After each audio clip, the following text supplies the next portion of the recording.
બાળકનો જન્મદિવસ હોય ત્યારે શું થાય? એને નવા કપડાં લઈ દેવામાં આવે, ઘરમાં ડેકોરેશન થાય, કેક કાપવામાં આવે, બાળક બધાને ચોકલેટ આપે અને એ દિવસે કોઈ હોટલમાં કેવી રીતે જમવાનું થાય. આ બધું ન કરવું એવું હું નથી કહેતો, પરંતુ બાળકનો જન્મદિવસ હોય ત્યારે એને આ ભગવાનના મંદિરમાં દર્શને લઈ જાઓ.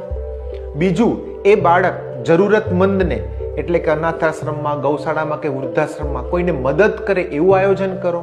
ત્રીજું, એના હાથે જન્મદિવસ નિમિત્તે એક ઝાડ રોપાવો અને એની માવજત કરવાનું ગાઈડન્સ આપો. ચોથું, આપની સોસાયટીમાં કે એપાર્ટમેન્ટમાં જેટલા વડીલો છે બધાના બાળક આશીર્વાદ લે એવું આયોજન કરો. અને પાંચમું, જન્મદિવસ નિમિત્તે બાળકનો મૂડ હોય ત્યારે કોઈ પણ એનો એક દુર્ગુણ એ છોડે એના માટેની એની સાથે વાતચીત કરો. આ રીતે જો આપે આપના બાળકના જન્મદિવસ ઉજવ્યા ને તો 18 વર્ષ સુધીમાં એ મહાન વ્યક્તિ બનશે. આ દુનિયામાં મોટા માણસ ઘણા બધા છે, મહાન ઓછા છે, અને જરૂર તો એની જ છે.